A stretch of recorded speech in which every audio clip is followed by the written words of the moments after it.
Well, Ken, you have a couple of days earlier on in the week to effectively take stock after the 46 game season.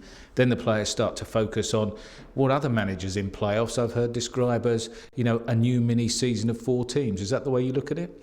Yeah, you have to look forward, make sure you don't look back, which is great, to be at this stage of the season and still have a chance. We're very proud of what we've done this year. Whoever you're going to play in League One playoffs, you're going to be tough games because the standard's high this year. But we're looking forward to the challenge, and that's exactly what it is, a big challenge. A little different from last year. Last year, you finished 5th and you were playing the biggest team in the playoffs, and people were saying, well, Millwall are the underdogs. This year, by virtue of your league position, if not perhaps the spending power, people say, well, Millwall are the favourites to go through. Does that make any odds? Well, it's nice that, people regard us like that, and people have spoke very well of us, and, that's testament to the players for what they've done over the last 2 seasons. I'm looking at Huddersfield, and outside of Southampton, they're by far the biggest spenders in the league. Yes, it is going to be tricky, and, they've beaten us there recently, albeit 1-0, where, I don't think we played our best up there, but we went down fighting, and in the second half we did put some pressure on them without, I don't think, playing particularly well. I'm looking for a better performance than we put on at the Gale Farm last time a month ago, but it will be difficult and it will be tight, and I'm sure it'll be a great game.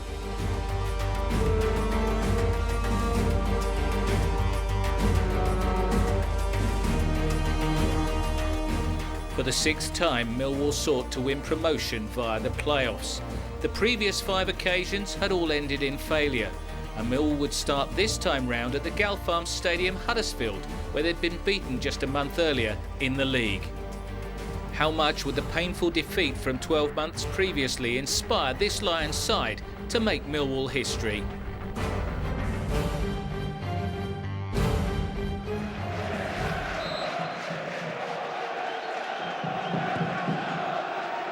Played in by Craig, and the header was by Steve Morrison.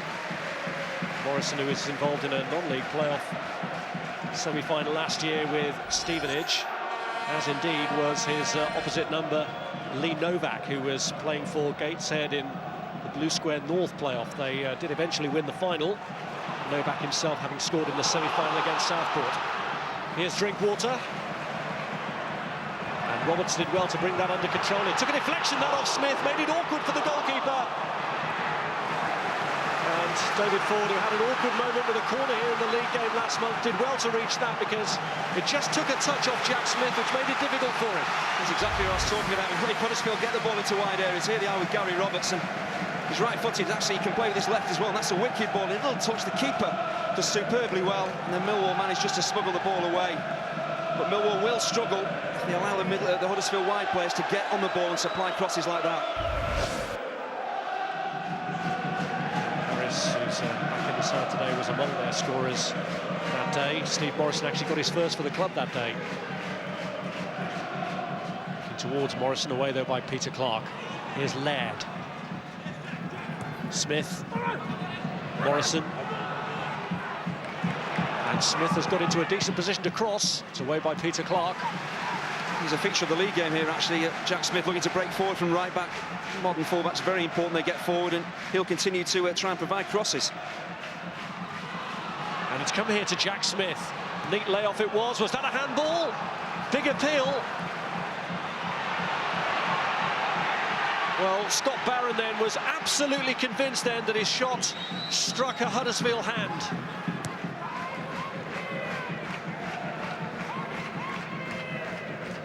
Touched by Trotter.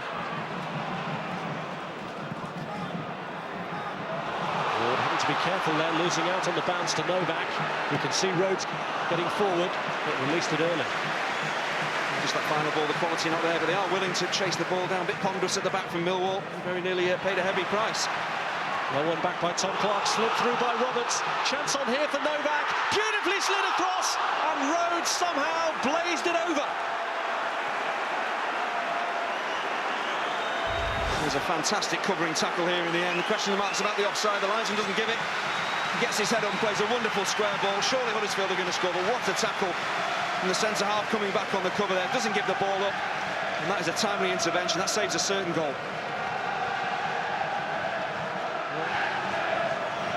Now Ford have to be on his mettle against Huddersfield free kick. Neil Harris is trying to help out with the positioning of the wall. Having done that, he's now moved away.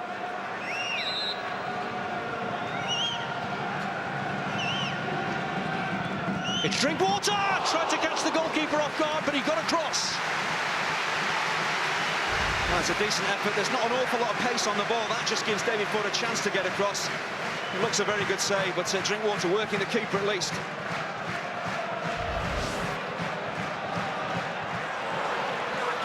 Kept in by Roberts.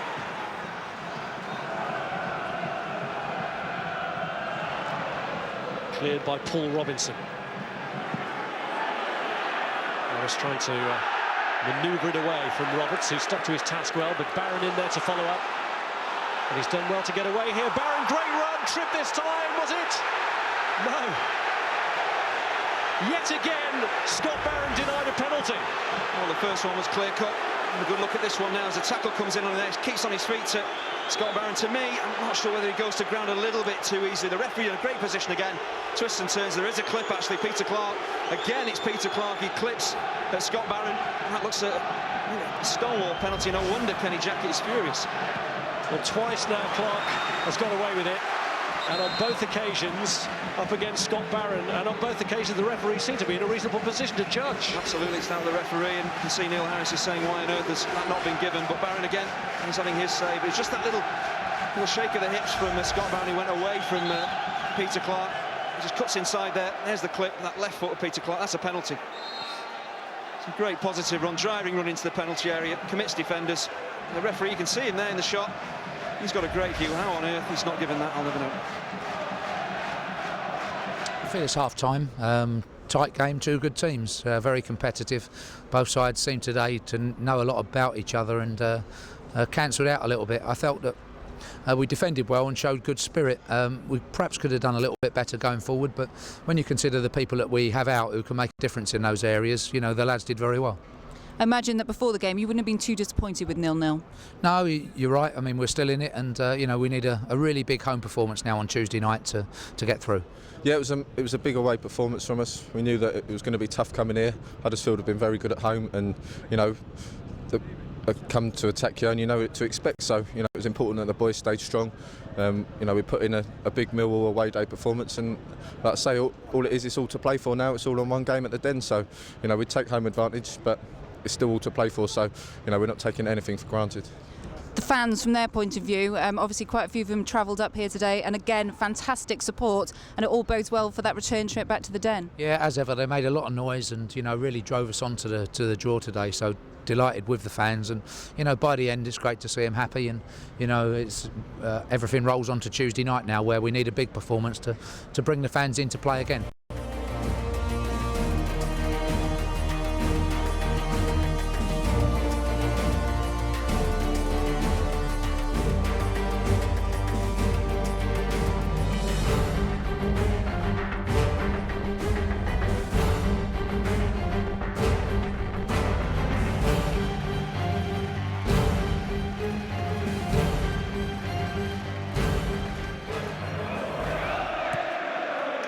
Barron going short to Harris with a free kick. Robinson had come forward from the back for it, and he's still in the area. Harris looking to make something of it, and Robinson not very far away for applying the touch. It's been noticeable in the early stages. Millwall very keen to get that ball into the penalty area. You can see Harris, the only thought in his mind is whip it into the danger zone. He's unlucky there with the touch. Paul Robinson, that could easily have sneaked in at the far post. Home advantage has generally told in matches in this division when the first leg was drawn. In 23, the home team in the second leg has prevailed 17 times.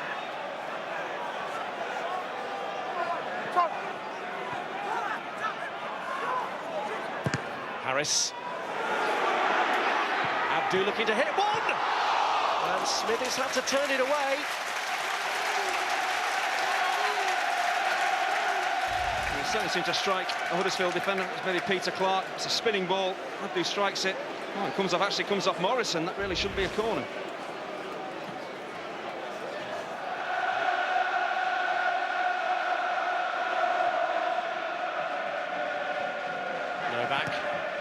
Smith. Kay. Here's Pilkington, only roads up ahead, moving out to his right. Charged down by Robinson. Novak has a go. Ford unable to draw that one in, had to turn it round. There's a lot of space for Pilkington to break into here. This is the first shot.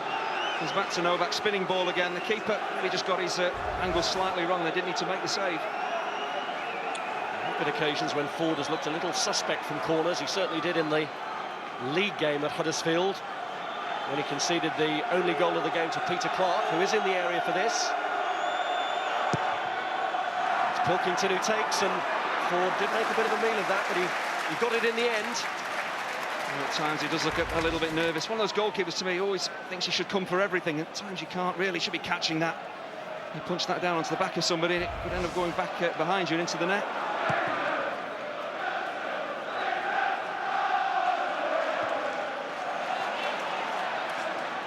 Schofield.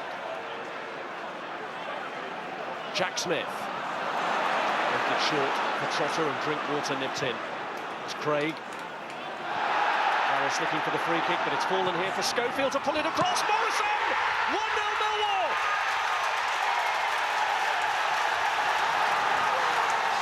And the man who has a special relationship with Wembley, where he's twice scored in wins for Stevenage, may well have Millwall heading there. Got to credit Danny Schofield here as well. As the ball's played forward, Neil Harris goes to ground and everybody else seems to stop. The Huddersfield defence seems to stop, expecting maybe the free kick to be given. Not sure about the goalkeeper here, Smithies. It does bobble up a little bit, but it's poor goalkeeping for me. He should really be handling that, not parrying it. And if it falls, what, 6-7 yards out, Steve Morrison's not going to miss from there. And Millwall, that is a crucial goal in this game. But the goalkeeper really will not be happy with his contribution. Well, Saturday's result was Huddersfield's first scoreless draw since February at Brighton. It's been even longer since Millwall had been involved in one. The end of September against Yeovil. Tonight was never likely to be another scoreless encounter. Although even if it was, we'd have a decision one way or the other. Here's Roberts. The onus is on Huddersfield now. Pilkington with the ball across, and Ford has to tip it over. The ball, to me, just I think took a little touch off the left back Tony Craig here. It's an excellent attempt from Pilkington. Good positive work from Huddersfield. Just a little deflection takes it towards his goal. David Ford does very well to react quickly and tip that over the crossbar.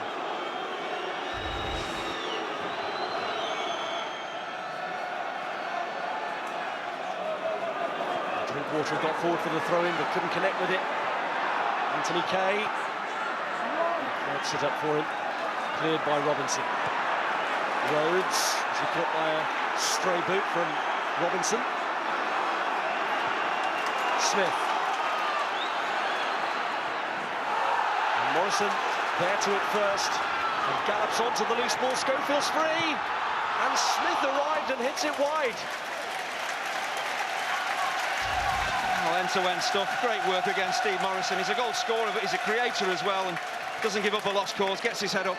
I'm surprised to see Jack Smith, the right back, breaking forward, and he'll be disappointed there if he wraps his foot around that a little bit more. Sends it past the keeper's right hand. It's 2-0. Well,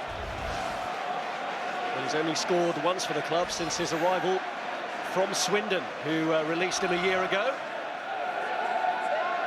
Huddersfield fans wondering if their season will end here. The Millwall fans trying to be not too premature in their celebrations of a Wembley visit. As we saw at the Valley last night, though, Rob, it doesn't take much for a game to really turn on its head.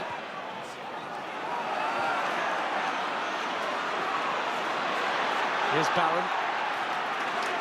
Schofield. Morrison. And Barron's got into a good position here, and he's hit the woodwork. Smith. Well, he must have thought then that he finished Huddersfield off. That's the first real meaningful chance for Millwall in the second half. Great footwork again from Scott Barron to get into the danger area. He uses his right foot this time, and very unlucky with his shot.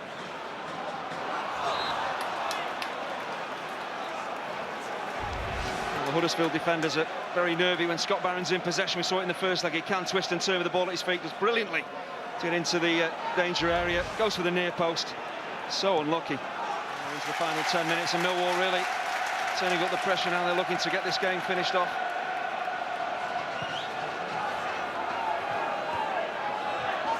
Smith. Harris winning a corner out of Danny Drinkwater.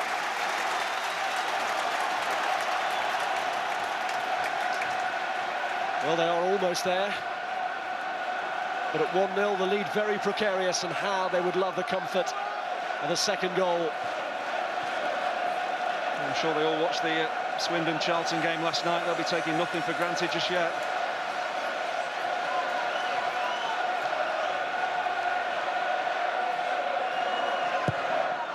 It's Barron's corner. Robinson! And surely that is it! The captain coming up with a goal that surely now means for the second year running, Millwall will be in the playoff final at Wembley. Oh, you would feel this has to be the killer blow. It's a decent ball in, but it's an excellent header from Paul Robinson. He climbs so well in between two Huddersfield defenders to power that ball past Alex Smithies in the Huddersfield goal. You'd have to think now that's got to be enough. A 2-goal lead with 7 or 8 minutes left to play surely is enough for Millwall. That is a terrific header.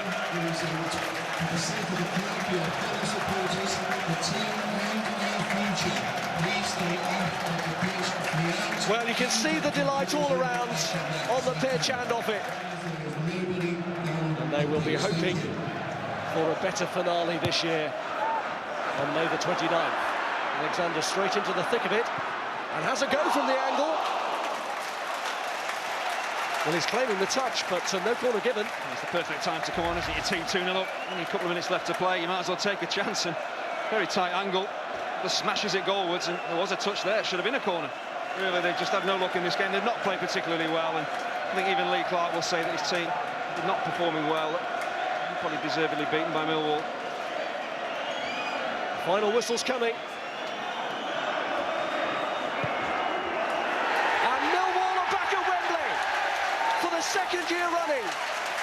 Kenny Jackett's side, who lost the final last year to Scunthorpe, will have the opportunity to make amends this season, and that's thanks to Paul Robinson, their captain, and Steve Morrison, a goal in each half.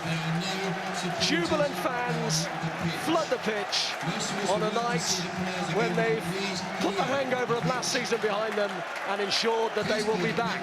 And the job is half done. They've got a huge game, of course, at Wembley against Swindon. That should be a cracker, but they really were very effective tonight. No more so than Steve Morrison. There's been mobbed by the home fans. Superb performance by Millwall. They deserve to get to Wembley. Can they go all the way into the Championship? Well, firstly, Robbo, I'd just like to say thank you for making sure that the last 8 minutes weren't quite as nerve-wracking as it looks as though it was going to be. You must have felt equally relieved there. Yeah, I think so. To be honest, I didn't look at the clock in the second half. I didn't want to look at the time. I just wanted to keep going, keep concentrating, on defending, and I didn't want to look at the clock. But like I say, when I headed that one in, I allowed myself a little glance, and it was nice to see that 82 minutes had gone, and like you say, it was a bit more comfortable than perhaps it would have been at just the one goal. Yeah, it was an excellent performance, and I've got to first off congratulate all the crowd, because it's the best atmosphere I've experienced in 2.5 years at the Den, and reminded me of old times. And it was a special night. I'm very pleased with the players. They put up their part of the bargain, which is put on a good performance, bring the crowd into play, and obviously then everything followed through. Talk us through the game as you saw it. I mean, you started off brightly, and then just Huddersfield had come back into it, and then you scored, which was key. It was key, and Morrison's had a good season for us and got some absolutely vital goals, and that first one tonight was vital. Yeah, it's fantastic. I was in the right place at the right time, and set us on our way. We needed the goal to settle everyone down and to raise the crowd, and yeah, it's fantastic to be back at Wembley. Hard work though, wasn't it? Yeah, very hard work. I was shattered. I was looking over the bench thinking, please take me off, I'm that good. But no, it's brilliant to be on there at the end when all the fans come on, and it shows how much it means to everybody. Now, what about Wembley? You've not really had time to think about it. You've played there a couple of times before, and you've scored there. But as I said at the beginning, there's a lot more riding on this. With all due respect to Stevenage, this is a chance for yourself and for everybody else to get into the Championship and really go up another level. Yeah, this is fantastic. This is without doubt the biggest game of my life coming up, and yeah, I've been there twice before. I've had the privilege to lead a team out there, and I've scored twice and won twice, and I more than anyone want to make that 3 out of 3. So yeah, I just can't wait, and it's going to be a massive game for the club, and I think the club will come out in full force like they did last year. Yeah, that's right. It did hurt last year to be, you know, someone watching on. You know, I did manage to get myself fit enough just to be on the bench, but you know, this year I'm pleased to have played an integral part, and you know, to lead the lads out of Wembley, stuff you dream of, and you know, we'll be there to win it, and that'll be our aim. But you know, it'd be great to captain the lads at Wembley. It'd be fantastic. You remember the heartbreak of last May, so do most of your players. Can you use that as a means to galvanise them to go that one step further against Swindon Town? Yeah, we can, you know, and we've all just said in there, congratulations tonight and well done, but we've done half the job, we've got halfway through. And what about Swindon Town? Yeah, it'll be a tough game, you know. They've shown in the two ties against Swindon, against Charlton rather, and just throughout the course of the season, they're a dangerous team. They've got a potent strike force as well. Again, another one that will be trying our hardest to keep quiet, and you know, they're a tough team and they'll be looking to it. But like I say, we'll just be worried about us. We'll be going there doubly determined to make up for last year and get ourselves in the Championship.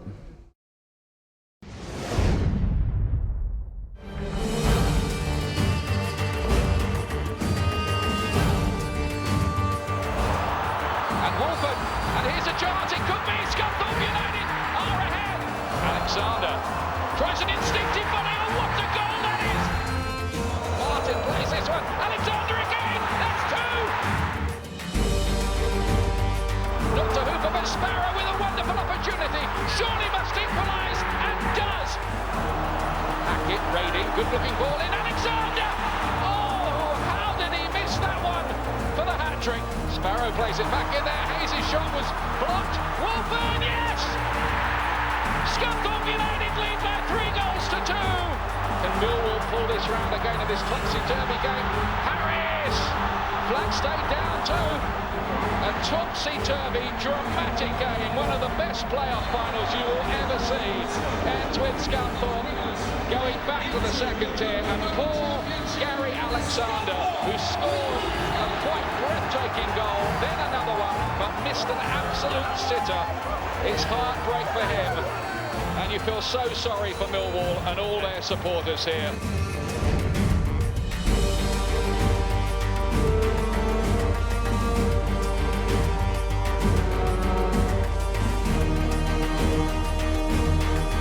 Carrick to get right into the penalty area. He tries a spectacular... Oh!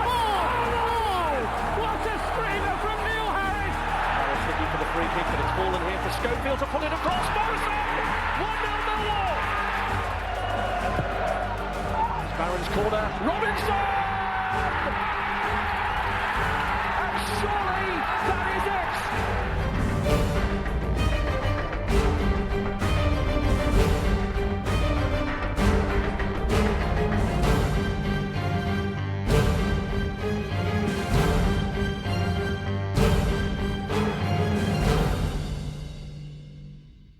So we're all set to go here.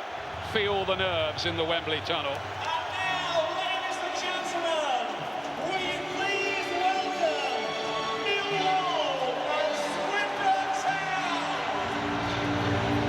On the way, and 4 of the starting lineup for Millwall featured last year when they were 20 minutes from promotion until Scunthorpe hit them with 2 late goals. They're determined to get it right this time around. They feel they will be strengthened by that bitter experience of a year ago. Great crowd here, fantastic support for both clubs. A crowd, I would think, pushing close to 70,000. Which is amazing, really, for the 3rd tier of English football. The prize, of course, is the Championship next season.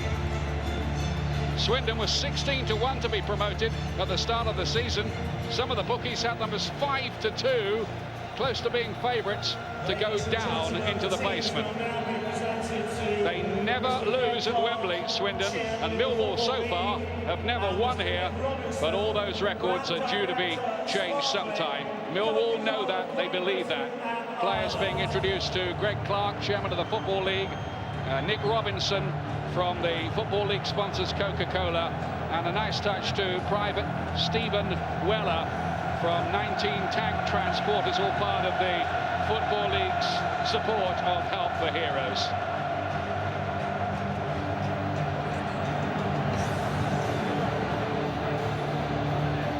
Kenny Jackett there. I wonder what's going through his mind. Swindon, you'll notice, not wearing their usual strip of red. The players and the manager chose to wear this all-white kit today. Nothing to do with the possibility of heat. There's certainly none of that. It's a rainy day. They just rather like the strip. It's as simple as that, apparently. Will it be a lucky one?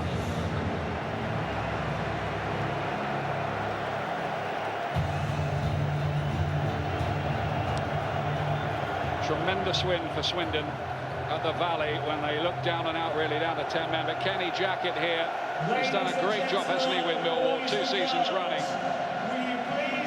He may feel that he's paid his dues and is going to have a good story to tell this evening. Let's see. Swindon paid £15,000, which could rise to 50, I'm told, for him, and he's cracked in 20 goals for them in the Football League. He'd never seen the Football League before. He's gone up 6 divisions, this fellow. Well, I can certainly empathise with that. He cost 13,000 quid more than me when I signed from Longit United a long time ago. But he's just taken to it like a duck to water. He's hungry for it. That's the same with Morrison. Let's get it right this time. I'm sure that's what the Millwall players are saying in that huddle. They've got one man in there who did get it right last time, Liam Trotter, who was in the Scunthorpe side, who beat them last time. There he is, number 40 on the right of your picture. I think his banter about that game with the Millwall lad since he's arrived on loan from Ipswich hasn't gone down particularly well. A big wind-up moment, I'm sure.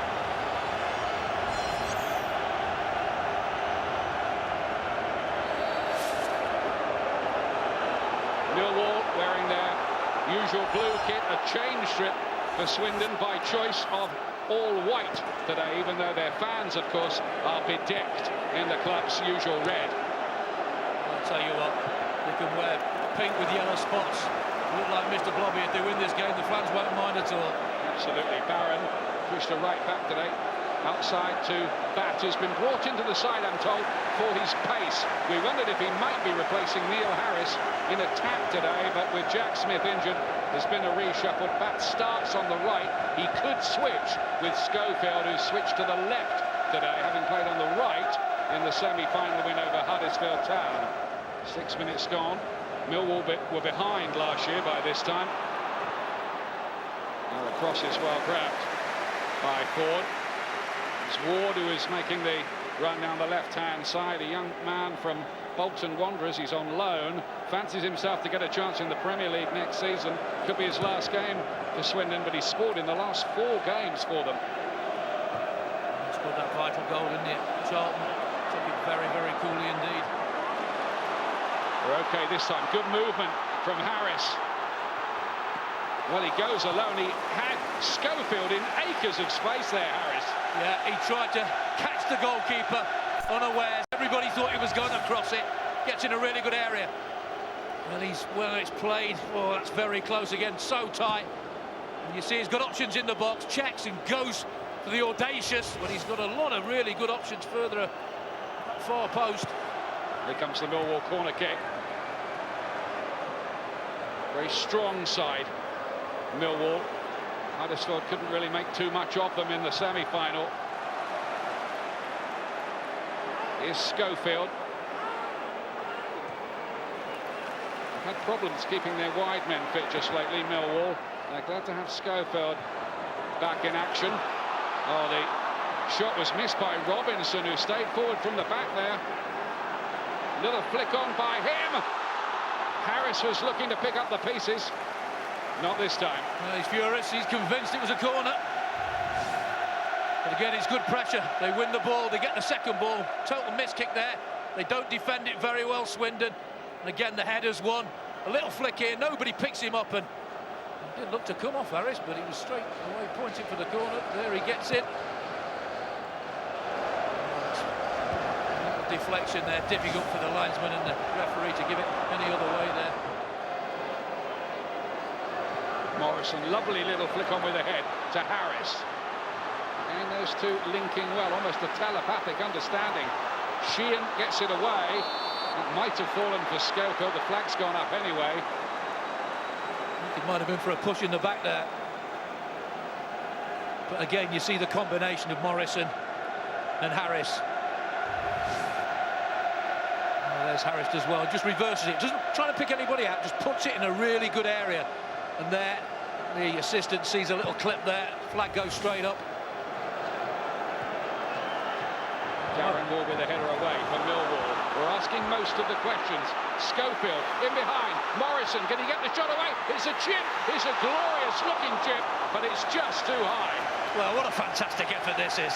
It really is. Non-league, dear me. This is full of class, full of invention. Stays on side really well. Thinks he's going to go across the keeper. No. Sees him off his line. Tries to chip him.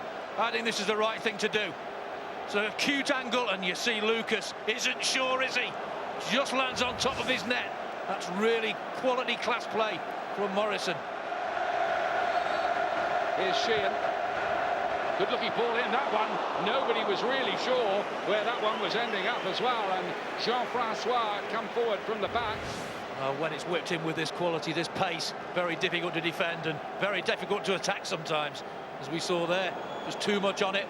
Jean-Francois just couldn't get that outstretched leg to make contact, and he thinks, well, it's close. It's not close enough.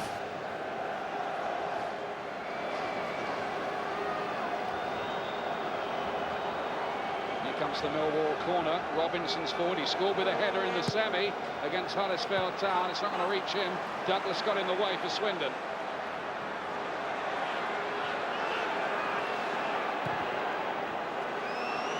Goalkeeper's come. He's got to win that. And he's only just about got it. Was he fouled? It claims he was. Well, they all claim they're fouled. Can't go near them. He comes a really long way out here. There's no foul there. He had to go for that, Harris, and just luckily, look at that. Bounces back into his arms. I'm always a bit dubious about goalkeepers coming that far and trying to claim it. He was lucky enough to play at Wembley against the Wolves side when Peter Shilton came a long way and we conceded. It's the first shot in anger, isn't it, from Swindon? I haven't got a problem with this either. Not been involved in the game. It's not a good shot, but it's worth an attempt.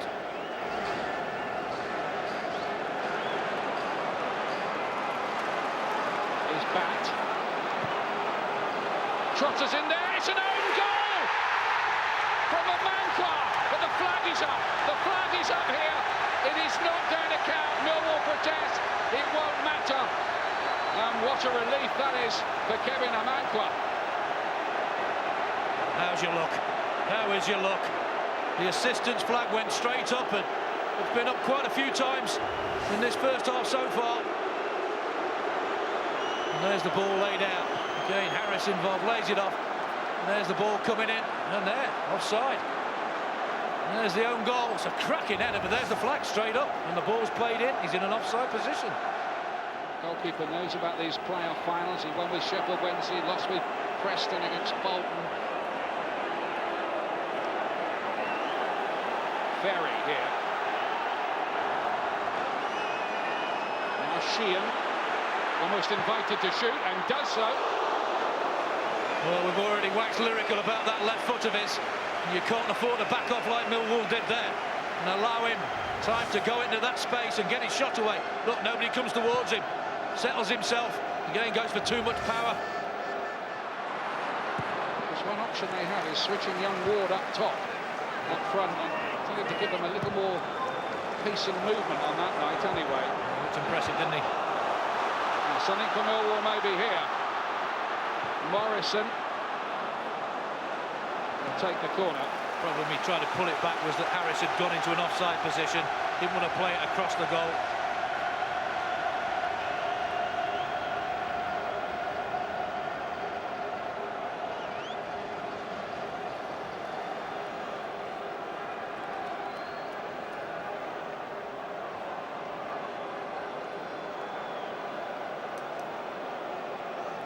Pressure on the goalkeeper, Lucas, right in front. Ball goes a long way towards Morrison. He didn't get the head on it. It's another corner.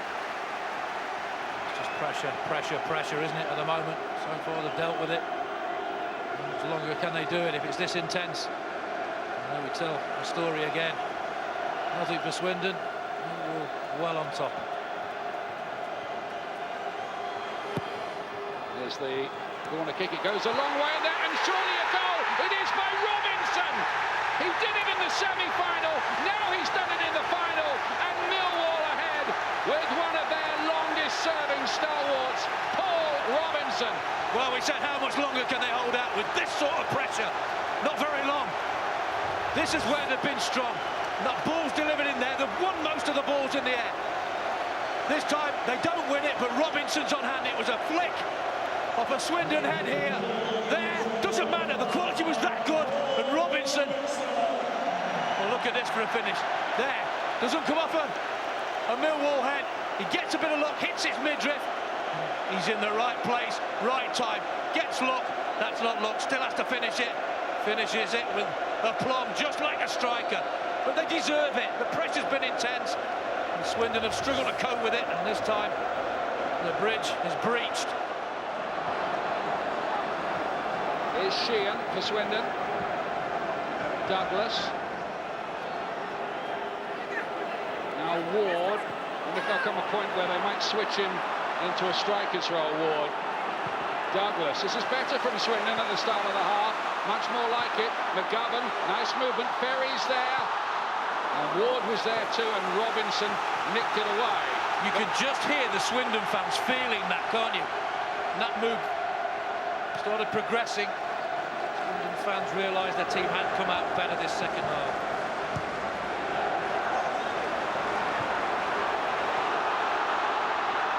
Well, Abdu making a run from the midfield with that. It's brilliant defending. It really is. They're prepping the intense pressure there, Cuthbert, but stuck to his task superbly. Sheehan chips it forward. Charlie Austin. Can he get on the end of this? Well, Millwall in the shape of Darren Ward are able to clear their lines, but there's a different mood now. There certainly is. We've just seen one superb bit of defending from Cuthbert and one there from Ward. Both important interceptions early in this second half. Painter, good little knock on that one.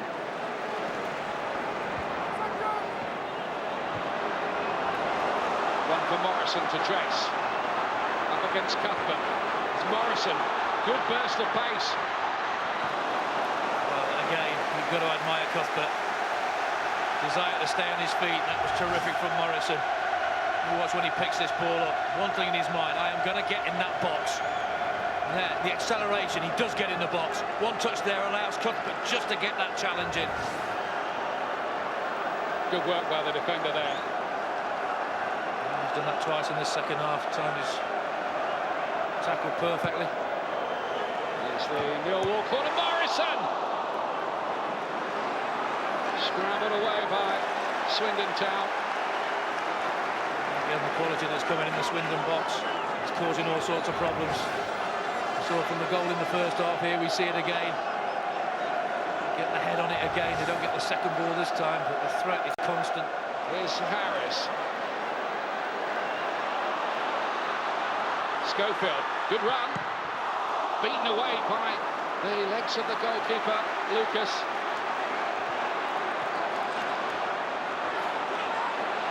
Harris again, once more to Schofield. Harris too. Oh, Trotter was in there, he couldn't get a touch on it. Morrison, blocked by Cuthbert. Millwall nearly there with the cushion of a second goal. Two really good half chances there for Millwall. Abdu, who hasn't scored since the opening day of the season in Southampton. Well, Harris is instrumental in both these half chances.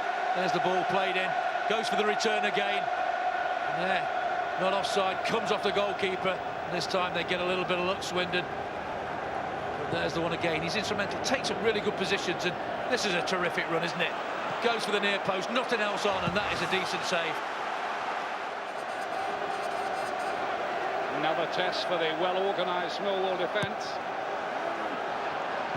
And this time there is a header, and it's clutched out there with Jean-Francois, the defender from Haiti. Well, it's a long way out, isn't it?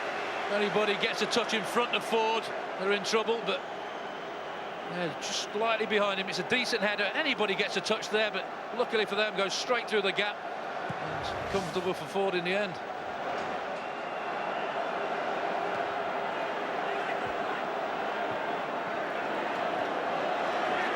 Abdu picks it up, tries to find Harris.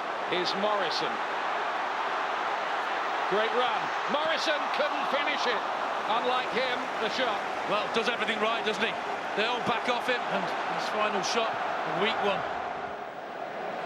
He started taking some good positions up. 5 minutes ago, Pater went for an audacious shot when McGovern was in a lot of space on that right-hand side. Oh, mistake by Robinson.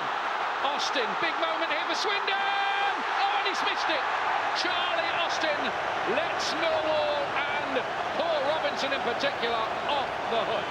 Well, they can't believe it, can they? The Swindon fans thought that was one each. And I'm sure the Millwall fans did as well. One mistake, that's all it takes. He's away with his pace. And you think, well, he's done the right thing. He's not even hit the target.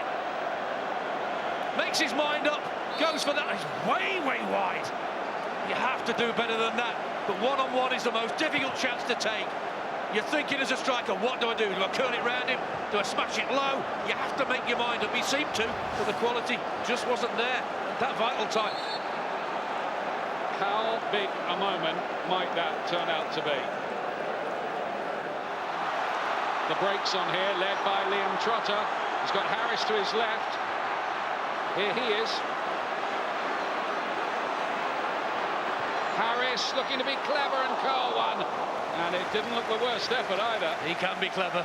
He knows exactly what he wanted to do here.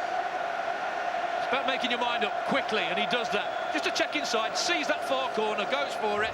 Doesn't get enough bend on it, but again, it's his intelligence, the positions he gets into that can create that space and time for himself. Both sides have used two substitutes. Just over 10 minutes remaining. Barron to swing one in here for Millwall. Goalkeeper's come and didn't win the header, and off the line by Cuthbert. Well, I'm fed up of saying this. Don't understand why keepers need to come out every time and try and catch it when there's so many bodies around that box. And then there's another chance to see why. Look, he's got to come a long way. He just doesn't get it. You don't need to come. Let your defenders deal with that. Well, when you're 1-0 up, it's that tight. You're winning the game as a defence. I think the automatic thing is your mind is to drop deeper, and that will encourage Swindon a little bit. You've got to be brave and try and keep that line. Morrison still running, still a thorn in the flesh.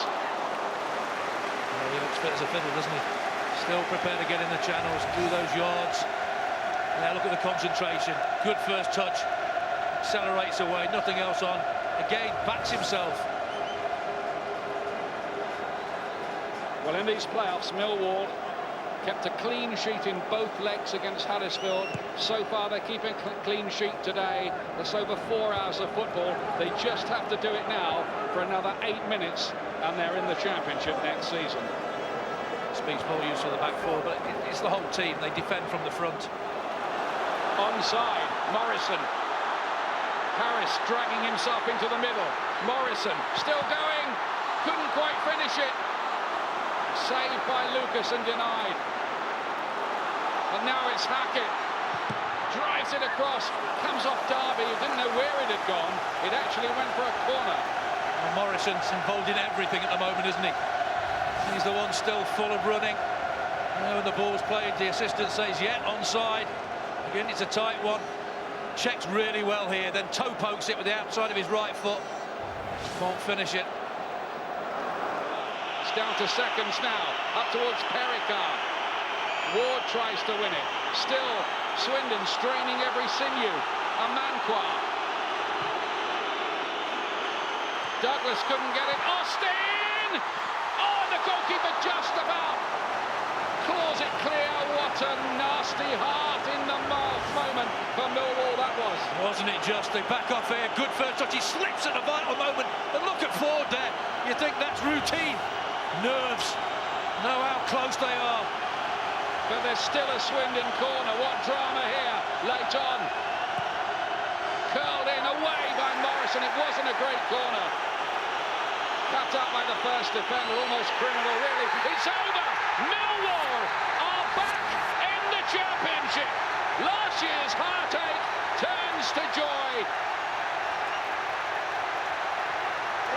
Down on the old Kent Road and in New Cross and in the Docklands, Rotherhithe, Wapping, they are celebrating along with 35,000 plus Millwall supporters here. It was desperate for them a year ago. Beaten, but this time they have made it. Promotion back to the second tier for Millwall. Well, they certainly deserved it. First 45 minutes, I think they were superb. They set the stall out. They were brilliant without the ball, and they were good when they'd got it. And that man has played a big part, Harris. His intelligence and his use of the ball when he gets it has been quite outstanding at times. You have to feel sorry for any side beaten in a playoff final to come so close, particularly Charlie Austin. He knows what a massive chance that was. He's had such a dream season coming into the Football League with all those goals, but today it was the other side of it. Yeah, what a moment for these players and for Millwall Football Club. You think of the famous names down the years who played for Millwall: Alex Stepney, Keith Weller, Harry Cripps, Millwall folk hero Derek Posse, Tony Cascarino, Teddy Sheringham, Tim Cahill, Keith Stevens, Terry Hurlock, Barry Kitchener, Eamon Dunphy. Well, these players will join those players. I think Harris was already a part of that folklore himself. And they'll remember too the job that Kenny Jackett, the manager, has done. 5th last year, 3rd this year, and they finished closest to the automatic promoted sides, and they are the side who this time have done it. Massive celebrations. They deserved it, didn't they, really, Gary? Oh, without a doubt. From the first whistle, they were stronger right throughout the team. He got man of the match, but there were 11 stalwarts out there, and you need that on these occasions. Nobody more fitting to pick up the trophy than today's goal-scoring hero, Paul Robinson, who has been really in on every chapter of Millwall's recent history. He was in tears last year with the Millwall players when it all ended so sadly and agonisingly for them. And here's something: the last 15 sides to be promoted from this division via the playoffs have stayed up the following season. Every team since Burnley in 1994. So maybe Millwall can make a bit of an impression in the Championship as too. I would think so on what I've seen. Ladies and gentlemen, the trophy and the glory. Millwall are promoted. Let the celebrations begin down in southeast London. Well, wins are contrived off solid foundations, and the foundations at the back of that Millwall team were rock solid today. Ward and Robinson, superb. Now, these are moments for any footballer to treasure. They don't come around too often, particularly in the playoffs.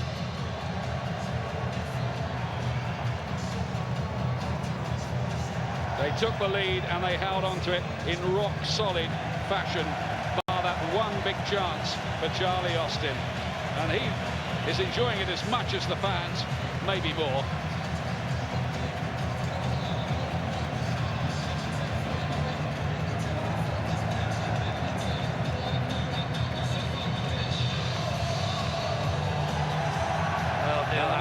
Deserves every cheer he's getting. He played the 90 minutes. For 90 minutes he was always there, always a presence. Well, Ken, you always one for bucking a few trends, a few hoodoos. You put your own personal playoff hoodoo to rest, and Millwall's as well, and six times, and eventually 6-time lucky for the Lions. Yeah, it just shows you, on both counts, if you keep persevering, you get there. Millwall, as everybody's reminded me, haven't got a successful, playoff campaign yet, so it's great for us to be the first to do it. And, for me as a manager, that's my 3rd playoff final. And, compared to the 2 defeats, it's a fantastic feeling. Just talk us through the game. It was pretty nerve-wracking, wasn't it? At times, particularly after Robbo had scored, you could have, might have, should have, and that second goal wouldn't quite come, so it always left you on your nerves. I felt first half we, deservedly in front and were the better side. Second half, Swindon came back at us very strongly, and I was always thinking maybe we needed a second goal. We're probably looking at the second half, despite not having a lot of the play, we had the better chances on the break, but I'm pleased to say that at the end one was enough. Right, Robbo, show us that trophy. It's been hard earned during the course of the campaign. Congratulations. How does this make up for last year? A cameo appearance as a lately returned from injured player, and now you've skippered the team, you've got the trophy, you're man of the match, and you scored the winner. I know, yeah. Well, I like to think it's rewards in the end. I missed out on 2 major cup finals at this club through injury. And, it was a case of third time lucky today, and to lead the lads out here to get promoted, but like you say, to win, to keep a clean sheet, to score the winner, I must have done something right. So, like I say, I'd like to think it's a reward for all those years of hard work and everything I've given, but more importantly, to lead this club back in the Championship is, it's just a dream come true, and I'm just proud for everyone associated with the club and all the fans. It's been excellent day. What can I say? We've finally done it. We've won a playoff competition. That's 3 finals for me, 2 at Wembley and 1 at Cardiff, and I've been sat in the dressing room and been really disappointed. Today, it's put everything right. I'm so proud of the players, so proud of the club. The fans out there, they spurred us on. We were dead on our feet second half. We put such an effort in first half, the pitch zapped it out of us, but they got us through, as they have done all season. Oh, it's massive. We've been striving for this since the gaffer came in, getting us safety and then obviously pushing. And last year we should have done it, and we didn't. We were standing here exactly the same place, and I was saying how down and gloomy we were, but what a difference this year, what a great feeling. This is unbelievable, and I can't believe I was here a year ago winning the FA Trophy, and now I've just won the playoff and League One playoff, and absolutely fantastic. Enjoyed every minute of it, and kick on now. See you in 4 weeks and start all over again. To be honest, it was a bit of a scrappy one, but I'll take it all the same. The corners come in, their players just flicked it at the near post, and to be honest, I'd like to say it was an excellent first touch, but in all honesty, it just sort of hit me, but I managed to react quickly to the rebound and just have time to slot it, just make sure I put it past the keeper, and I'll take that. To keep 3 clean sheets in 3 playoffs games, and this season there's been a lot of goals in the playoffs, and teams have gone a bit gung-ho, but we stuck to what we're good at. We've defended resolutely and worked hard for everything, and we knew if we got in front that we fancied ourselves to keep that lead, and even though I gave them 1 opportunity, apart from that, I thought we were excellent all afternoon. What a great feeling, and how was it out there in front of the Millwall fans at the final whistle? Fantastic. If the stand edge wasn't there, I'd have just carried on running, I think. I just didn't know when to stop. But it was a fantastic feeling, and I could never explain in words how it felt. I've got 2 beautiful girls at home, a gorgeous wife, but professionally on the football pitch, this is the best day. I can't believe it's a dream come true, and to achieve that here, and like I say, the club I grew up at, it's absolutely everything. You've got a testimonial game coming up in the summer. You've got 3 or 4 weeks to have a little reflection. Your career is a long way from over. You've still got 2 more years on your contract at Millwall. But when you sit back on a beach, wherever it is, you must reflect and think, boy, I'm a lucky fella. Yes, I certainly will do, because I sat on the beach last season at the beginning of June with my family, and I was hugely disappointed, and I couldn't relax, and it took me a good few days to wind down. This year I think I might wind down a little bit quicker, but last year I had to walk in that players' bar upstairs and see my son's face, and he didn't stop crying all evening. So today I can walk up there and hopefully he's got a big smile on his face.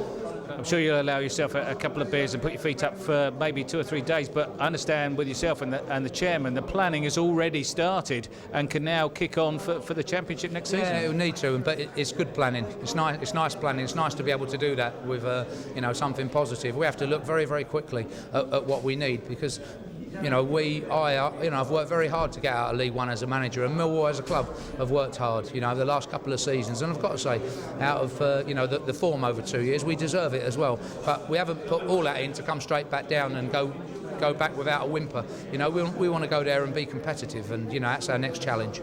Looking to climb the trade at the highest level possible, still even at my age, and that's the Championship. We look forward to next season. We've had a terrific season this year, and what we've got to do is carry this momentum into next year, because it's a superb league, the Championship. It really is some massive clubs in it. But we've got a bunch of boys in there, and there's a hell of a lot of them deserve to play in that Championship. But there's no divine right, and you have to earn that right. And this season we've done that.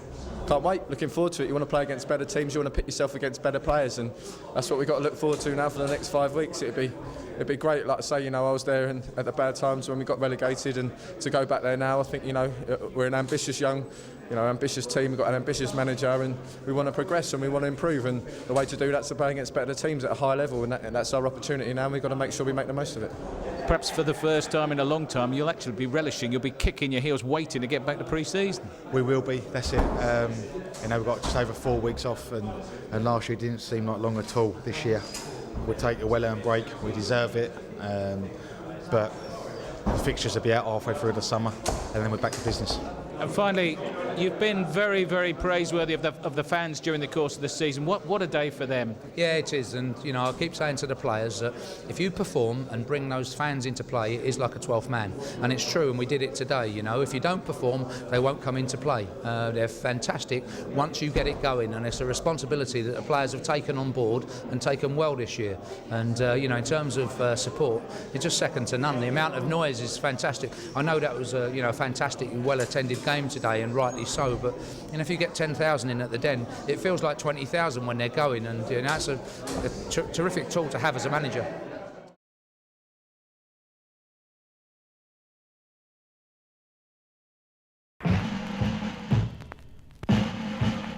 Let 'em come, let 'em come, let 'em come. Let 'em all come down to the Den.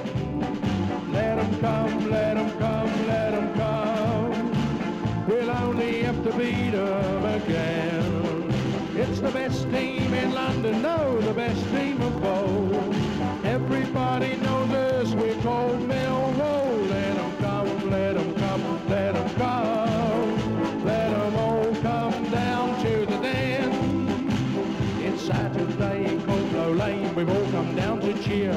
We've had our jelly deals and our glass of beer.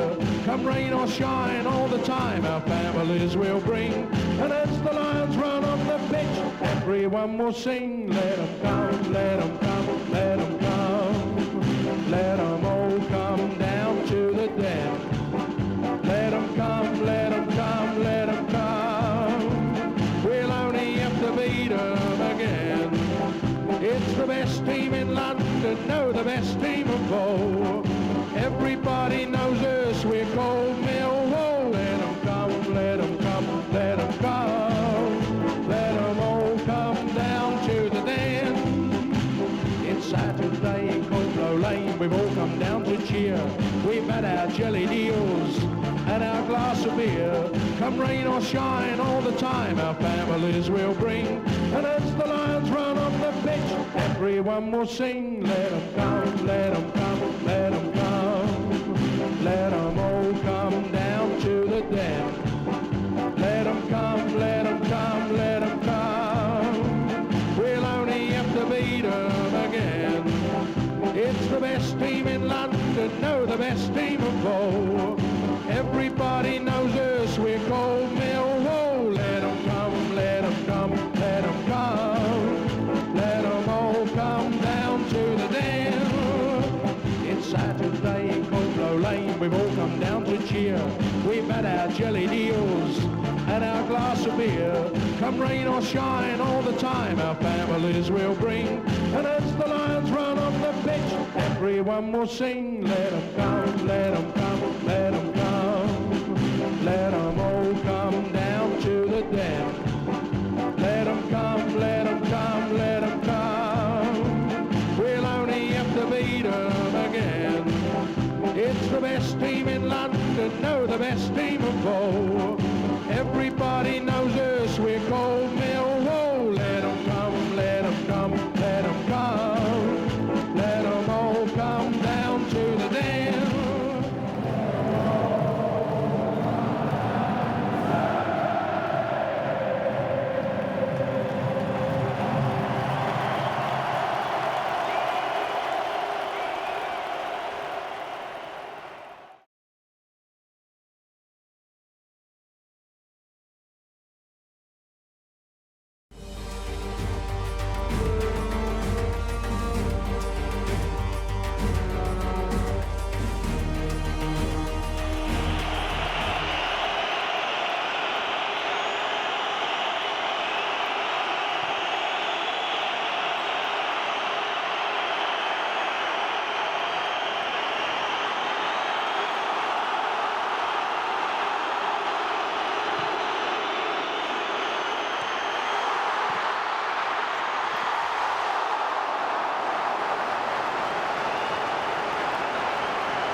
Ken, just taking you back perhaps to the day after the playoff final 2009 and the following days, really. Can you remember how you felt and what you thought, and then how you took the process through to begin to plan for the new season?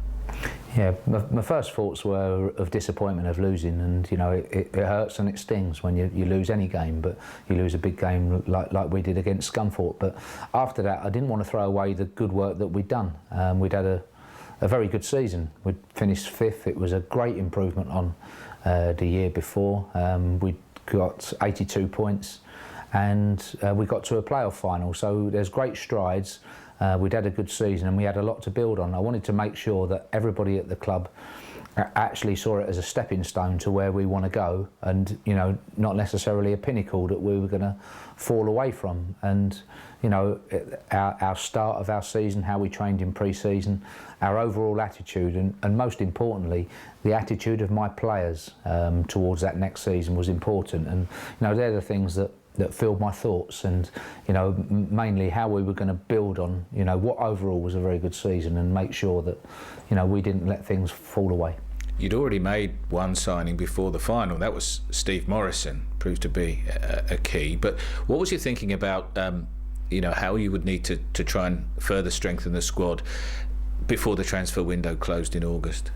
Whenever you come into a club, and I come into a club that at the time was 4th from bottom of League One, and it was the day we played at my old club Swansea, funnily enough, and we drew that game at the Den. But it was the day that I agreed to come. Now, first off, what you have to do is get solid and competitive, and the first year, if you like, that's what we did. We were solid and competitive. Slightly limited in terms of goal scoring, slightly limited in terms of being able to play free-flowing football, I felt. And they were things that this coming season, that I wanted to improve on. We needed more striking options. We just played at Wembley against Scunthorpe with Gary Alexander and Neil Harris, the only 2 recognised strikers in our squad. Now, both of them played 90 minutes that day. Both of them, played very well. But, there were no forwards on the bench that day. So we knew where we needed to improve. We knew, without losing anything from the previous season, what we wanted to do better. And, I'm pleased to say then that, Steve gave us a mobility and, a goal-scoring threat that, no disrespect to the other lads, but we didn't have. He took our forward line on, and after what I think is an unsettled start to his Millwall career, he made a big impact for us. September, on the other hand, was possibly a bit of a worrying month. There was one excellent performance at home at the Den against Huddersfield, which, if my memory serves me, might well have been their first defeat. They started the season very well, but away from home you were struggling, and you didn't score in 5 of the 6 games in that month, losing to Barnet, Gillingham, Bristol Rovers, Leyton Orient. How worried were you at coming towards the end of that month by the lack of goals and obviously the away form in particular?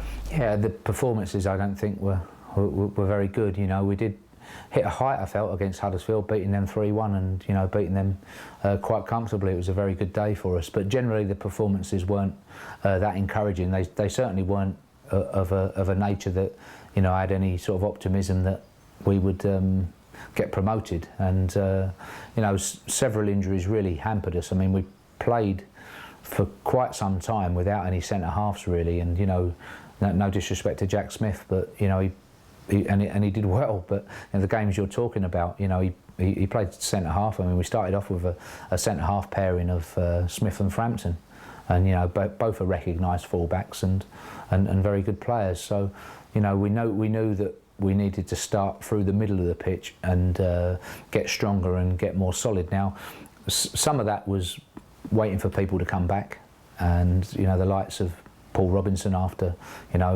injuring his foot in pre-season, was just bad luck, it looks now. But on the back of missing half a season last year was quite a worry. You talk about worrying times, and it looked a worry for me to have to lose my captain.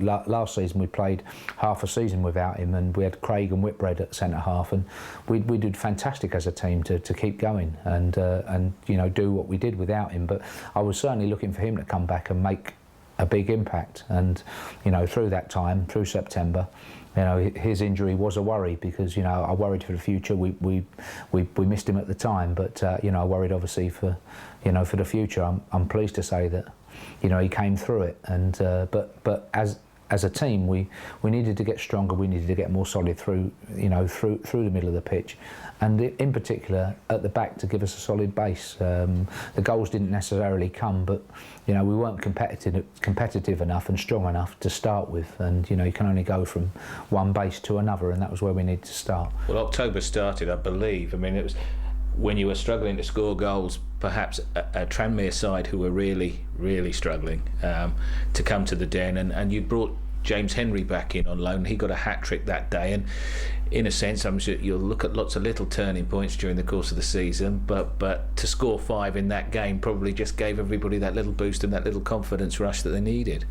Well, you know, I've always got sort of, I know it sounds maybe big-headed, but I've always got confidence in myself that I can sort the side out and make the changes that are needed. And you know, we talked about getting solid through the middle, and you know, the forming of a good centre half pairing gives you a base to go off. That's all. And then going forward, to bring in some creativity, and a player that had done very well for us on loan previously in James Henry to come back. You know, I was very pleased to add James into the mix. And in terms of goal scoring and goals creating, he's a very, very prolific winger. You know, he has got end product. You see so many wingers that flatter to deceive. They catch the eye, they have skill, they have ability, but when you look at maybe a 10-game period and you see how many goals has he actually created and how many goals has he scored, sometimes they're negligible. James is the other way. You know, he has terrific end product and very good confidence in himself, and you know, I was pleased to add him into our mix. Of course, you finished the month very strongly as well, because that was the Leeds United game and the first of the real big sides, apart from obviously we mentioned Huddersfield, that you'd beaten. And at that stage, I think everybody, you know, began to believe, well, look, okay, we've had a bit of a sticky time, but now we're right up there. Well, sometimes in football you have to just hang in there, and you know, it's an ability to be able to do it. You just got to be tough and hang in there, and you know, that was one of them periods for us, because I had confidence in the people coming back. I had confidence in the character of the people coming back. You know, we've mentioned Paul Robinson, Tony Craig was in and out through injury, had a back injury at that time. Neil Harris was in and out. Now, I'm talking about people that can make a big difference to that dressing room and have the confidence in themselves that they can make an effect on the pitch as well. So I knew that within the treatment room, I mean, at one stage, we had 12 senior players fit, and they're 12 people that would have been competing for places as well. And it's very, very difficult if you have that amount. A dozen people out is a big chunk. So we hung in there through that period. We brought a few people in, and they needed time to settle, and Darren Ward was one of them. And with the right people coming in, and then a combination of people coming back, our side started to settle down, and we started to build some confidence, and we saw that although we hadn't been spectacular so far that season, we weren't too far away, and our ability to hang in there through that period was what was a feature of the season.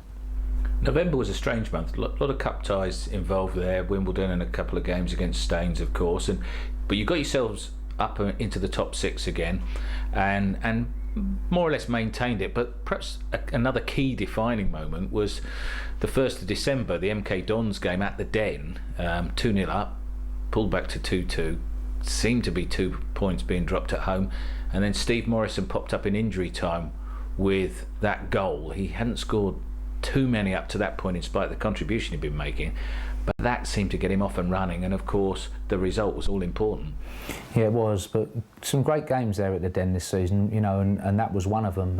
You can look at Leeds United, Norwich, and MK Dons, games against competitors where we really did rise to the challenge, got late goals, and that particular game, quite frankly, could have gone either way, but we have an ability at the moment to score late goals, and it's one I want to hold on to. The last 20 minutes of every game are vital, and you get a lot of chances, and games swing one way or the other when people are tired. Now, you know, our concentration and our fitness levels have to be high so that it swings our way. You know, it's not a coincidence. It's something that you have to work on, and something that, as a club, you have to be aware of. And you know, that particular day was a great example, because you know, to beat one of our rivals, you know, was a great feeling. A very dramatic one. A game you deserved to win, but other circumstances conspired to prevent that. But it's Charlton, of course, the 4-4 draw. As a fan, as somebody watching the game, it was pulsating and exciting. As a manager, I can probably count 2 or 3 more of the grey hairs that you picked up that day. Yeah, but first and foremost, it was a very good performance, and performances look after results. And particularly in mid-season, if you're playing well and you can keep that going, results will follow, even if they don't on one individual day. And similarly, the other way, if you're playing average or poorly and you sneak the odd result, you know, over the course of 10 games, you won't get the, you know, 6, 7, 8 wins that you need to be competing at the top end of the table. So the Charlton performance was very, very encouraging, I felt. We didn't get the best of decisions. Jimmy Abdou got sent off, and you know, that was rescinded on the Monday morning. You know, 1 or 2 penalty appeals, but quite frankly as well, we could have lost that game, because it was only a late Danny Schofield goal that got us a draw. So, you know, I was very encouraged by the performance that day. It could have been 3 points instead of 1, but you know, compared to other away performances, you know, it gave me a lot to actually build on. And you know, certain people coming into the side, and the actual mix of players and partnership of players was encouraging. The home form was what was sustaining you, keeping you there or thereabouts in and around the top 6. When you come to the end of the year and look forward to the second half of the campaign, what did you see as the realistic targets, the realistic aims that could be achieved? Yeah, we're definitely looking to get promoted. It looked more realistic to be in the top 6 than the top 2 at that time, but you know, if somebody can get 20 points away from you in half a season, there's no reason why you can't get 20 points back. Now, you know, I was at Swansea, and we lost to Scunthorpe late in February, and that put them 10 points ahead of us, and we still caught them. And both sides actually went up from League 2 to League 1 automatically that year. But you know, and I've never forgot that. And you know, all of the media people were saying, well, you know, end of February, that's them away from you now, you won't catch them. And as I said, you know, we did catch them. So, you know, big turnarounds are possible. The picture changes very, very quickly. All you have to do is concentrate on your own team and get the equation right out on that pitch. That's, you know, that's all you have to do. Now, it's a hard thing to do, but it's what you must concentrate on as a manager. So at that particular period of the season, realistically, it looked like it would, you know, we had a chance of the top 6 and we were competing for the top 6. It didn't look like we were competing for the top 2, but you just never know. You need to just win games of football, and if you can do that, and that's hard enough, but if you can do that, anything's possible. You made one, I think everybody would agree, key signing. It was almost a talismanic signing, wasn't it, in bringing Liam Trotter in from Ipswich Town initially, I think, for a month, and then ultimately on loan to the end of the season. Yeah, very pleased with Liam and what he's done for us. And you know, he played in the playoff final the previous year for Scunthorpe. He'd come on as a substitute, and you know, after that sort of spell with Scunthorpe, for which, you know, they were obviously promoted to the Championship, he went back to Ipswich, played about the first dozen games in the Championship. Didn't get selected after that. Ipswich were, you know, had a poor start, so you know, I was pleased to take him and to work with him, because, you know, I think he's got a good blend of presence and calmness on the ball, and he did seem to bring out the best of Jimmy Abdou. You know, Jimmy Abdou's form the second half of the season when Liam was around was a lot better than when he was with other partners. And I've got to say, by the end, the Abdou-Trotter partnership, you know, was a key to our success. The other thought that was clearly in your mind, you already reminded us that in the previous final you had Neil Harris and Gary Alexander and no other fit available forwards. You wanted to make sure that wasn't the case again, and you brought in other loan players, John Abika, who didn't feature majorly but might have done, but also Sean Batt from Peterborough. Yeah, the hardest position to get and the most expensive position to get are centre forwards, and if you're not careful, you end up having to take very young players or players with maybe some ability, but you know, perhaps not the best character.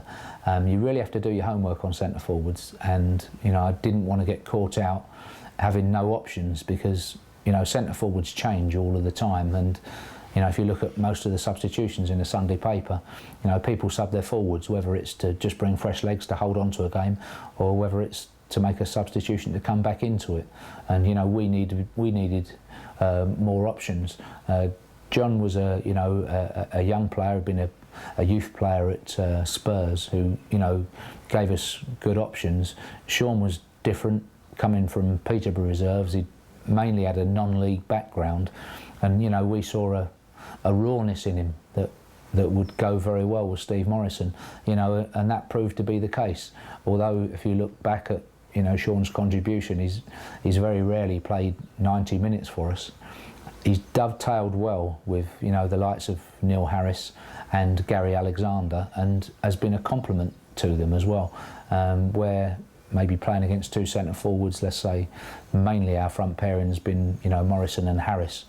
Suddenly to put Bat on there gives the centre halves something different to think about, and that complement has, you know, been a key option for us. Well, those 2 months, January and February, you just gradually, if unspectacularly, began to claw your way back very much in towards the promotion pack, and it sort of laid the groundwork for March, which was an excellent month, and really propelled you from playoff hopefuls to maybe even having an outside opportunity of finishing in the top two. Yeah, it definitely did, and you know, we looked like, whether it was, you know, first or second, or whether it was, you know, perhaps winning the playoffs, the setup of the team and, you know, the form of the team just gave me confidence that we could get promoted this year. And you know, when I talked earlier about performances do look after results, and you know, the performances through March gave me the encouragement that it could be a great end to the season. And that spring period, you know, beating Norwich City at home, beating Charlton Athletic at home, beating Leeds away, ultimately, your confidence, you say, as you, in yourself as a manager, you have confidence, but you know how fragile it is with players, and you could see that they were beginning to believe that they were the equal, if not better than anybody else in the division at that stage. Well, we had a nice balance between physical presence and being able to defend and keep clean sheets, but you know, what the likes of Trotter and Schofield as well brought us extra ability in terms of football. And you know, we went up to Leeds and we controlled the ball and controlled the play, and you know, the sort of thing that you're aspiring to improve on this year, that period had, you know, we were strong and competitive enough to get a foothold in the game, but then after that, you know, we could play the type of football that could, you know, frustrate the opposition, keep the ball away from them, undoubtedly create chances and score goals that, you know, can turn a draw into maybe a comfortable win. So, you know, very good period, and the balance of the team was very good, with, you know, the likes of, as I said, you know, Danny Schofield and that contributing well, Scott Barron coming out of, you know, perhaps being a bit part player or a squad player or a player that had been in and out of the team, to some big contributions, particularly going forward in terms of creating goals. So you're going into April. The Leeds result, if memory serves me correctly, it got you to within 3 points of them, I think, and they were really stuttering.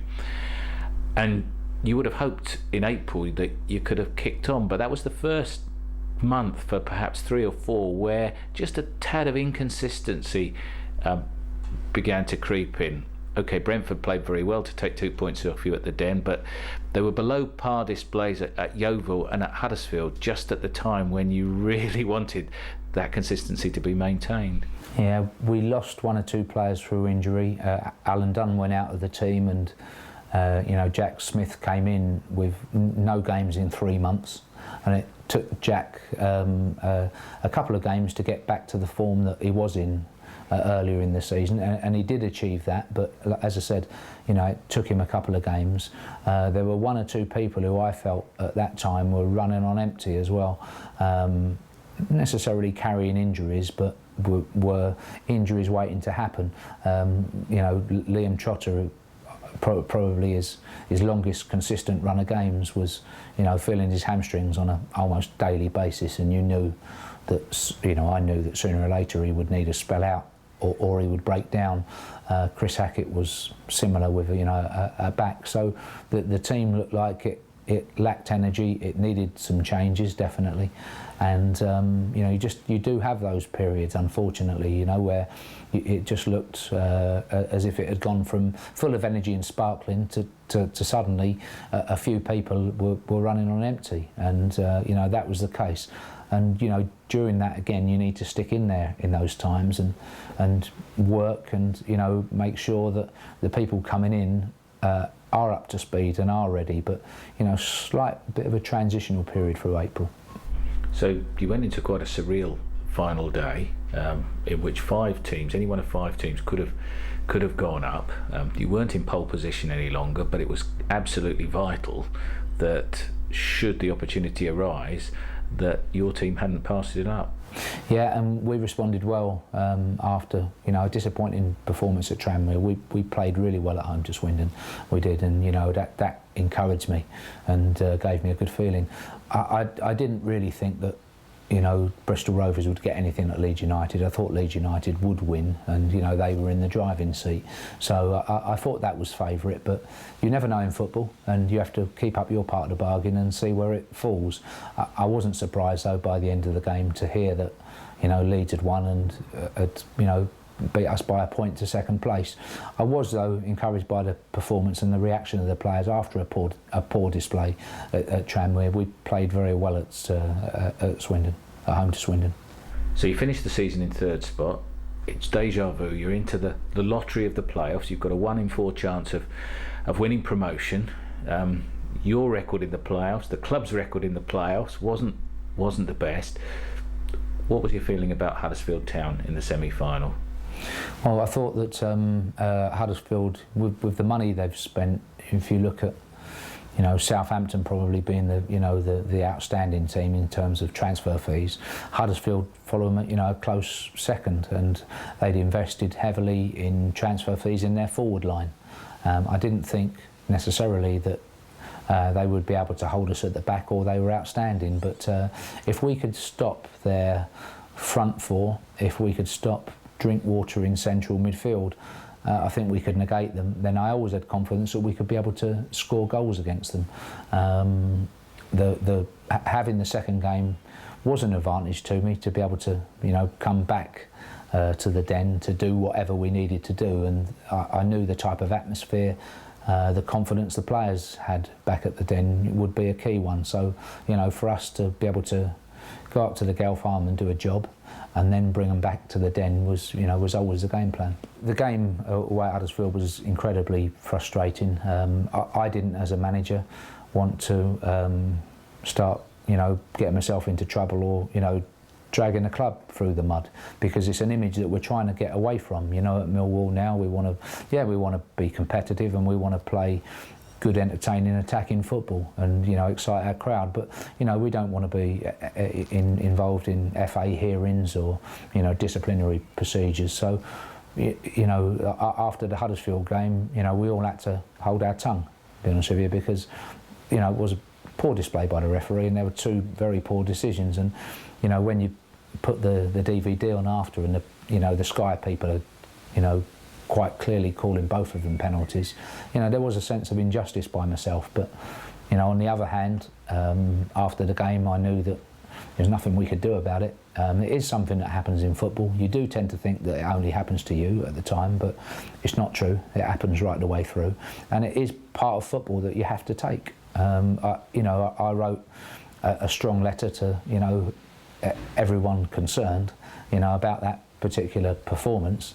What I didn't want to do was start to, you know, moan in the media, because away from all of that, I needed to get my mind and the players' mind on the fact that if we beat Huddersfield at home, we could go to Wembley. And, you know, after the game, that was all we could affect and all we could do about. So, you know, I got the players onto that very, very quickly.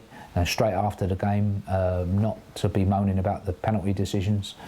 Scott Barron, did an interview straight after the game and did very well, and summed up the situation. And for us to look forward and say, right, we win a home game, we're at Wembley, and that's all we have to concentrate on. We did that, and again, fair play to the players. They produced a terrific performance on the day to take us through the semi-final. You tried to keep it very low key in the build up to the playoff final this time, didn't you? Yeah, we did, and we a lot of the razzmatazz had gone the year before. We all knew what it felt like to go there and lose, and it just wasn't something we wanted to do. We wanted to make sure we focused on winning, and the suits went out the window. We went there in our track suits like we did to every other game. We didn't visit Wembley in the week of it and have a look around. We'd been there the year before and we knew what it was all about. It was a game of football, and it was a game of football that we were going to win.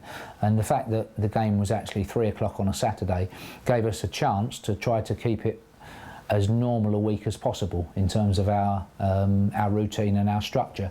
And again, it had been a successful season for us. We'd finished 3rd in the league.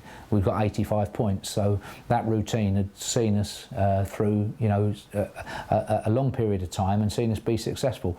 I, as the manager, wanted to keep us in that routine and to make sure that the players focused on going there and winning. And what about your team's performance on the day and your feelings and reaction afterwards? Yeah, it was a great day. It really was, and it was a special day, a real special day. One that I don't think I've ever had in my life or my career, certainly my professional career. It was a fantastic day. The amount of noise the Millwall supporters make, the sheer joy afterwards of best part of 40,000 people, was a great feeling. So it truly was a day to remember. There's no doubt about that. When I watched the DVD again the second time, I felt we were worthy winners and we could have won the game by more. It didn't feel like that at the time because, for the most part we were 1-0 up. It felt on the day that Swindon had, a strong part of the second half. And possession-wise they did, but we had the chances in the second half. We had the better chances in the second half to go further ahead. And, by the end of the game, everything I judge a game on, we were deserved winners. And again, after that Tranmere game, it was a very good performance by the players for us to go through 2 games with Huddersfield and then 1 with Swindon, to win 2 and to draw 1 with no goals against, was a big achievement after the disappointment of the Tranmere game, and shows the strength of character that we have in the dressing room. What is the realistic aim and ambition of Millwall Football Club at the higher level next season? Yeah, it's a very good question. I mean, what you say publicly and what you say privately are 2 different things. We don't want to make wild predictions about what we're going to do, because undoubtedly our opponents will use it against us. So you don't need to give them any extra incentive to make predictions that can help your opponents. But internally we've had a good 2 seasons, and I'm looking as a manager not to throw that away. I'm looking to build on that and go forward. I see the Championship as a fantastic league, and one as a manager I think I've worked hard to get in, and I don't want to give away this opportunity. I'm excited by it. I know that the group of players that we've got have worked very hard to get there, and they'll want to not just make up the numbers in there. They'll want to contribute. They'll want to go forward. They'll want to do very well. We'll be setting out certain targets at the start of the year. Certainly in terms of each individual game, we'll be going out to win each individual game, whether that be Leicester away or Notts Forest away. Or whoever it happens to be at home. We'll be setting out to win every game, but certainly there'll be a difference of our sort of public perception, but our internal perception will be to win. And it's a habit we've worked hard to develop, and it's a habit that myself as a manager I don't want to lose.